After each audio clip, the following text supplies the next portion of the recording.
इंदौर में यातायात के नियमों को सख्त कर वाहन चालकों से पालन करने को लेकर अब कलेक्टर द्वारा वैधानिक दिशा निर्देश जारी किए गए हैं।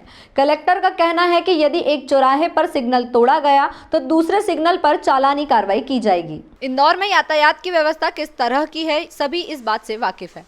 शहर में यातायात के नियमों का पालन करने के उद्देश्य से अब यातायात विभाग की पुलिस और सख्त नजर आएगी और इसी को लेकर इंदौर कलेक्टर आशीष सिंह द्वारा मीडिया से चर्चा के दौरान कहा गया, जब तक नियमों का पालन नहीं करवाया जाएगा तब तक यातायात व्यवस्थित नहीं हो पाएगा।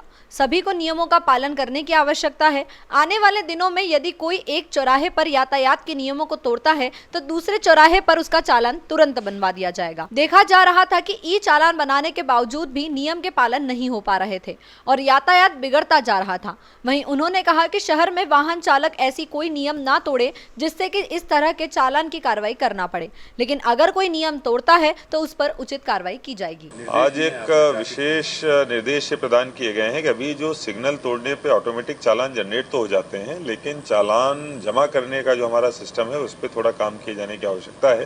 तो आज ये फैसला लिया गया है कि अब इसको हम लोग रियल टाइम करेंगे। अगर हम लोग प्रायोगिक तौर पर कुछ चौराहों से इसको चालू करेंगे, अगर एक चौराहे पर सिग्नल जो नियम है वो तोड़ा जाता है तो उसके अगले चौराहे पर ही जो संबंधित वाहन है उसको हम लोग पकड़ सकें और उससे चालान की जो राशि है उसकी वसूली वहां पर करी जा सके, जिससे कि लोग जो हैं वो नियमों के पालन करने के लिए ज़्यादा अधिक तरीके से तत्पर रहें।